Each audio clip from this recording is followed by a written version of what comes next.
Скит святого Иоанна Крестителя представляет собой массивное двухэтажное сооружение, возведенное в форме буквы «Т», с храмом в честь святого Иоанна Крестителя. Здание полностью выложено из обработанного белого известняка. Его реконструкция началась давно. Как поделился архимандрит Дорофей, самой тяжелой работой стала расчистка скита от растительности и строительного мусора. В советское время здание несколько раз подвергалось перестройке под дом отдыха, а также в свое время здесь располагалась администрация села. На данный момент осуществлена консервация скита для дальнейших восстановительных работ. Проект восстановления скита, который мы сегодня представляем, это прежде всего документация и визуализация.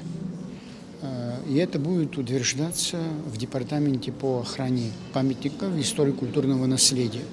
Собственно говоря, этот пакет документов необходимый для начала работы в ските. Просто мы параллельно его готовили, параллельно вели восстановительные и реставрационные работы.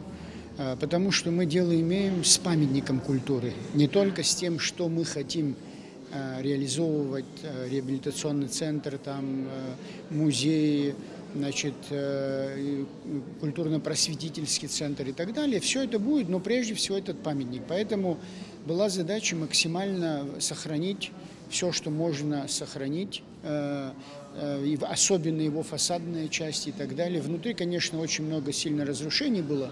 Вот, там что по возможности уже как получится. Вот. Поэтому сегодня здесь мы представляем его финальную версию в 3D формате. Финальную версию. Вот как он будет выглядеть по завершении работ.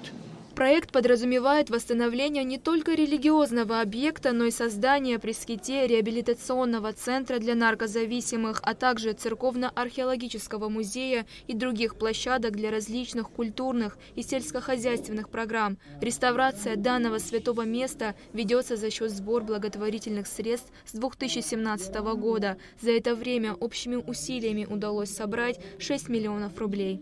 Этот скит будет функционировать в нескольких направлениях. Вот одно его религиозное предназначение, там будет храм Иоанна Крестителя и так далее. Второе его предназначение – комплексный реабилитационный центр. Третье – церковно-археологическая база, потому что мы проводим там постоянно археологические работы, и будет создаваться там музей. Четвертое его предназначение – это привлечение детей абхазцев для того, чтобы они приобщались к понятию сельского хозяйства, к труду, к физическому труду, особенно в летнее время, то есть аграрный такой тоже проект.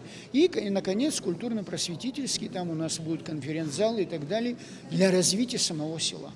Архитектор Кама Каци – одна из первых участников экспедиции по расчистке руин скита. Все эти годы, продвигаясь маленькими шагами к восстановлению культурного памятника, вся команда погружалась в работу и выстраивала зарисовки. К сожалению, добыть все оригинальные строительные материалы для восстановления скита в данный момент сложно. Приходится закупать их за пределами страны.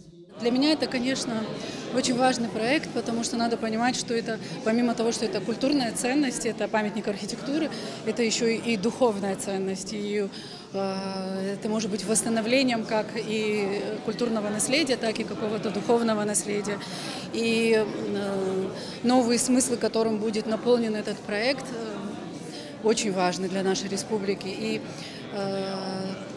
помимо паломников, туристов и всех прихожан, которые могли бы пользоваться храмовой частью, да, самим скитом, что строение предполагается еще и для как реабилитационная единица использоваться. Это очень важно. Это проблема, которая у нас, я считаю, недоосмыслена, и важно для ее решения какие-то вот проекты реализовывать.